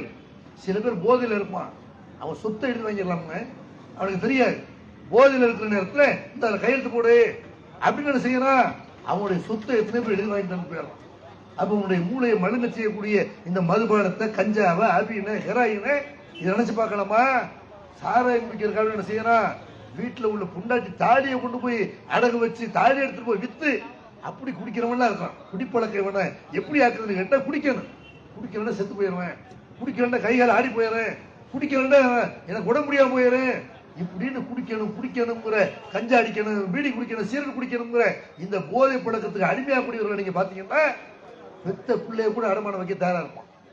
எத்தனையோ பெண்கள் பார்க்கிற கல்லூரிகள்ல உள்ள பல பெண்கள் யார் இந்த போதை பழக்கத்துக்கு அடிமையாகிறார்களோ, பல பெண்கள் போதை பழக்கத்துக்கு அடிமையாகி தங்களுடைய கற்பை கூட இழக்கிறார்கள். அப்ப இது மனித சமுதாயம் நினைச்சு பார்க்கலாமா? மனிதன்கிற ஸ்தானத்திலிருந்து நம்மளை இறக்கக்கூடிய, நம்மளை மதிமதிக்கக்கூடிய அடுத்தவர்கள் பிச்சை எடுக்கிறான்ல, பிச்சை எடுத்தாவது அதுக்கு முன்னாடி என்ன செய்வான், நல்லவர்கிட்ட குடிக்கிறதுக்கு முன்னாடி நீங்க பாத்தீங்கன்னா ரொம்ப நல்லவனா இருப்பான், ரொம்ப வெக்க சுபாவம் உள்ளவனாக, கூச்ச சுபாவம் உள்ளவனா இருப்பான். தண்ணியை போட்டுட்டான் அப்படின்னா அவன் வாயில வரக்கூடிய வார்த்தை இருக்குதுல்ல, அதுக்கு டிக்ஷனரியில இடமே கிடையாது. அப்படி மோசமான வார்த்தையில பேசுறானா இல்லையா? இங்கிலீஷ் தெரிஞ்ச மாதிரி பேசுவான், இங்கிலீஷ் தெரியாது, எழுத தெரியாது. அப்படி இங்கிலீஷ் தெரிஞ்ச மாதிரி செய்வான், எஸ் நோம்பா நம்ம பைத்தியமா பார்ப்பாங்களா எல்லாரும், அந்த பகுத்தறிவு கூட இல்லாம அவ்வளவு கேவலம் நடக்கிறோம் இல்லையா? அப்ப இன்னும் சொல்ல போனால் சில பேர் பாத்தீங்கன்னா குடிக்கிற வீடுகள்ல அவனுடைய மனைவி நிம்மதியா இருக்க முடியாது, இல்லற வாழ்க்கை அவனுக்கு இல்லாம போயிடும். அவனுடைய பிள்ளைகள் நிம்மதியா இருக்க முடியாது, வீட்டுல போய் மனைவியை போட்டு அடிப்பான், வீட்டுல உள்ள ஜாமானை எல்லாம் உடைப்பான். அந்த ஜாமானை வாங்குறதுக்கு கஷ்டப்பட்டிருப்பா, ரொம்ப கஷ்டப்பட்டிருப்பா, இவன் கஷ்டப்பட்டிருப்பான். பல நாள் உழைத்த உழைப்ப பல பொருள்களை டிவியை தூக்கி போட்டு உடைப்பான், செல்போனை தூக்கி போட்டு உடைப்பான், கம்ப்யூட்டர் தூக்கி போட்டு உடைப்பான். சாராயம் குடிச்சாண்ட என்ன சிறந்து தெரியாம மனைவியை போட்டு அடிக்கிறது, பிள்ளைகளை போட்டு அடிக்கிறது. கடைசியில் என்ன ஆக இப்படியே பார்த்துக்கிட்டே இருப்பாங்க. இந்த குடும்பங்கள்ல எல்லாம் இந்த மாதிரி மதுபான பிரியர்கள், மதுபான அடிமைகள், போதை பழக்கத்துக்கு அடிமையானவர்கள் இருக்கிறார்களோ அவர்களால் துள்ளை ஏற்படுறத கொஞ்சம் சைப்பார்கள், இன்னும் கொஞ்சம் சைப்பார்கள். அப்புறம் என்ன ஆகும், இவனை இந்த நிலைமையில அடிச்சா இவனுக்கு வழி தெரியாது, இந்த நிலைமையில அடிச்சோம்னா நம்ம இவனால் ஒன்றும் செய்ய முடியாது அப்படி நினைத்து அந்த நேரத்தில் அடி உதைகளை கொடுக்கிற மனைவி மக்கள் இருக்கிறார்கள். மனைவி மக்களை கையால் அடி வாங்குற, செருப்படி வாங்குறியே, இதை விட உனக்கு ஒரு கேவலம் வேணுமா? தண்ணி அடிச்சு விட்டு பிள்ளைகள் அடிப்பார்கள். பிள்ளைகள் வளர்ந்துட்டாங்கன்னு வைங்க, அம்மா சின்ன வயசுல அடிக்கும்போது தள்ளி விடுவான், அப்புறமேல என்ன செய்வான், அப்புறமேல பிள்ளைகளை அடிப்பான், செருப்பு கட்டிட்டு அடிப்பான், கம்பு எடுத்து அடிப்பான். அடிச்சு போதையெல்லாம் தெரிஞ்ச பிறகுதான் மண்டை உடஞ்சது தெரியும், அப்புறம் தான் கை கால் உடஞ்சது தெரியும். இந்த மாதிரி புண்டாட்டி பிள்ளைகளுடைய அவங்க புண்டாட்டி பிள்ளை உன்னை பார்த்தா பயப்படுமா இல்லையா? நீ அவங்க தப்பு செய்வார்கள், அதை தடுத்து நிறுத்தக்கூடிய ஒரு அதிகாரம் உனக்கு தான் இருக்கிறது. குடும்ப தலைவன் தண்ணி அடிச்சான்னா அவனுடைய மனைவி தப்பா போனா கூட அவன் கண்டிக்க முடியாது, கண்டிக்க துப்பு இல்லாதவன் ஆயிடுவான், கண்டிக்க திராணி இல்லாதவன் ஆயிடுவான், தகுதி இல்லாதவன் ஆகி போயிடுவான். பிள்ளைகள் தப்ப போறான்னு வைங்க, பிள்ளைகளை கண்டிக்க முடியாது. பிள்ளை சினிமா போறான், கேட்க முடியுமா? பிள்ளை சீரட்டு குடிக்கிறான், பிள்ளை கெட்ட நண்பர்களோட சேர்ந்து சுத்துறான், கேட்க முடியுமா? எதையும் கேட்பதற்கு தகுதி இல்லாதவனாக குடும்ப தலைவன் என்ற அந்த தகுதியை இழந்து, நிர்வாகம் பண்ணக்கூடிய தகுதியை இழந்து நிக்கிறியே, கேவலப்பட்டு நீ அடிமை மாதிரி அந்த வீட்டில் முடங்கி கிடக்குறியே. இது தேவையா உனக்கு? மதுபான அருந்துவது என்பது நம்முடைய குடும்ப வாழ்க்கையை நாசமாக்கிறோம். எத்தனை வீடுகள் நீங்க பாத்தீங்கன்னா பெருநாள் அன்னைக்கு ஒரு பண்டிகை நாள்ல கூட நிம்மதி இருக்கா, வெளியே போவான், வெளியே போறவன் தண்ணி அடிச்சுட்டு வர்றான், நான் என்ன பண்ணிட்டு வர்றான்னு தெரியாம பண்டிகையை கூட மகிழ்ச்சியா கொண்டாட முடியாத நிலையில எத்தனை குடும்பங்கள் கண்ணீர் எடுத்து கொடுக்கிறார்கள். ஒரு கல்யாண மகளுக்கு பொண்ணு பார்க்கறதுக்காண்டி வந்திருப்பாங்க, குடிச்சிட்டு வந்துருவான்.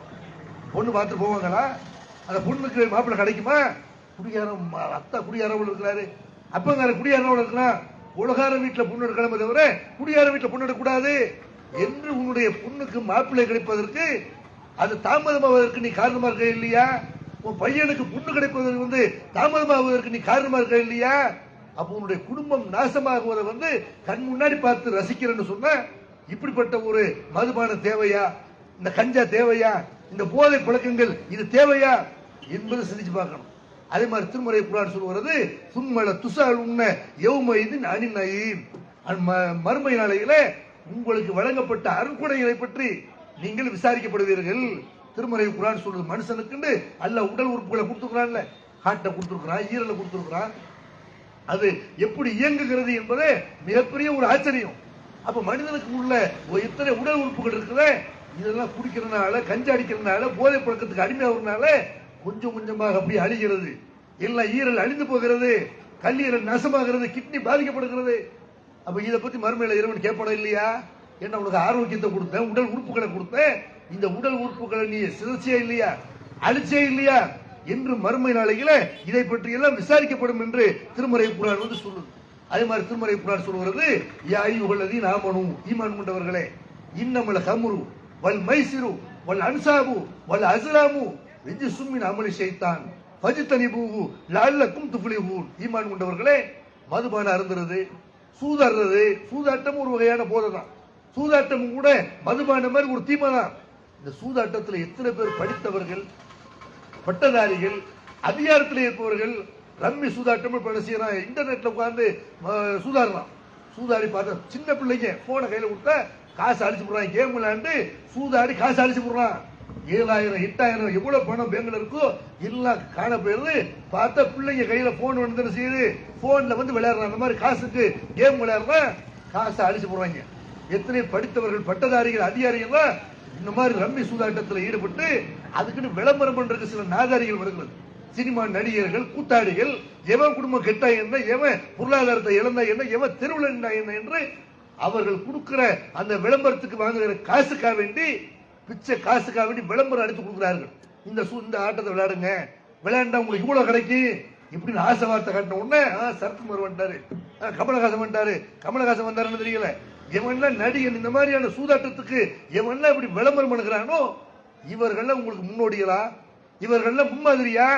இவங்க பேச்சு கேட்டு என்ன செய்யறான்? சூதாட்டத்துல பொருளாதாரத்தை இழக்கிறான். திருமறை குர்ஆன் சொல்லுது அதனால உயிரை இழக்கிறான். சூதாட்டத்தில் காசு பணத்தை இழந்து அதனுடைய பாதிப்பை தாங்க முடியாம எத்தனை பேர் தற்கொலை செய்யறான். திருமறை குர்ஆன் சொல்கிறது மதுபானம், சூதாட்டம், சகுனம் பார்க்கிறது, கற்சிலைகளை வழிபடுவது, இதெல்லாம் ஷைத்தானுடைய வழிகேடுகள், ஷைத்தானுடைய அருவருக்கத்தக்க கெட்ட நடவடிக்கைகள். இதிலிருந்து விலை கொள்ளுங்கள், அப்பொழுதுதான் நீங்கள் வெற்றி பெறுவீர்கள் என்று சொல்லிவிட்டு அல்லாஹ் சொல்கிறார் இன்னமா யுரீது ஷைத்தானு ஐ யூகிய பைனக்கும் அதாவத்தவல் பகதா. ஷைத்தான் என்ன செய்யறான்னு கேட்டா உங்களுக்கு மத்தியில சண்டை உண்டாக்கணும், குரோதத்தை உண்டாக்கணும். மதுபான சூதாட்டத்தின் மூலமா ஷைத்தான் விரும்புறது என்ன? அடிச்சுக்கிட்டு நீங்க சாவணும், கத்தி எடுத்துட்டு ஒருத்தர் குத்தணும், பைக் எடுத்துட்டு போய் போதையில அடுத்த மேல மோதி சாவடிக்கணும் என்று ஷைத்தான் உங்களுக்கு மத்தியில சண்டை உண்டாக்க நினைக்கிறான். நீங்க எச்சரிக்கையா இருந்துக்கிறீங்க. ஷைத்தானுடைய மிகப்பெரிய வழிகேடு எது?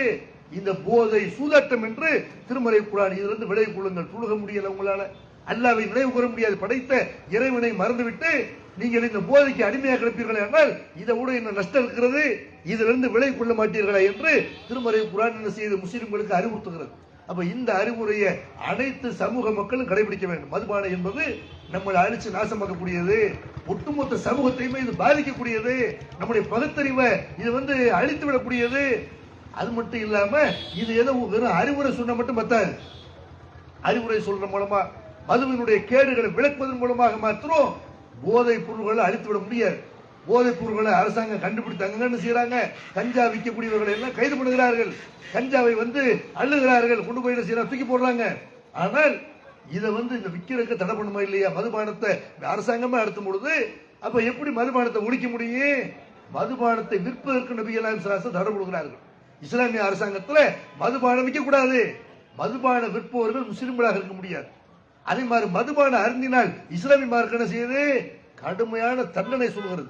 மதுபானம் தப்புகள், அவனுடைய இஷ்டம், அப்படி சொல்லல.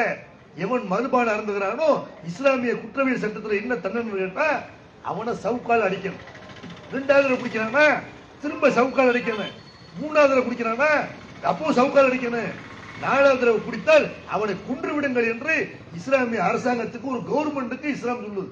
இப்படிப்பட்ட கடுமையான குற்றவியல் சட்டங்கள் இருந்தா தான், அப்படி குற்றவியல் சட்டங்கள் நடைமுறைப்படுத்தப்பட்டாதான் இந்த மதுவினால் ஏற்படக்கூடிய சாவு, கொலை, கொள்ளை, கற்பழிப்பு, இது எல்லாமே கற்பழிப்புகள் அதிகமாக கூட காரணம் என்ன? தண்ணியை போட்டு தெரியல, நாயோட போய் உடலுறவு கொள்றான், மாடோட போய் உடலுறவு கொள்றான், என்ன செய்யணும்னு தெரியாம அப்படி சிறுமிகளை கற்பழிக்கிறான். அப்படி ஏத்துற போது அப்படி கஞ்சா, அப்படி அந்த மதுபானங்கள், அப்படி இந்த மதுபானத்தை போதைப் பொருட்களை அரசாங்கம் தடை செய்யறதோட இந்த மதுபான அடிமைகளுக்கு கடுமையான தண்டனைகளை அரசாங்கம் ஏற்படுத்த வேண்டும். ஒரு நாடு ஒரு சட்டம் ஏற்படுத்த வேண்டும். அப்பொழுதுதான் இந்த தீமை ஒழியும். இந்த தீமைக்கு எதிராக அனைத்து சமூக மக்களும் பாடுபட வேண்டும், பிரச்சாரம் செய்ய வேண்டும் என்று கேட்டு வாய்ப்பளித்த சகோதரர்களுக்கு நன்றி கூறி விடைபெறுகிறேன். வாகுர் தவானா.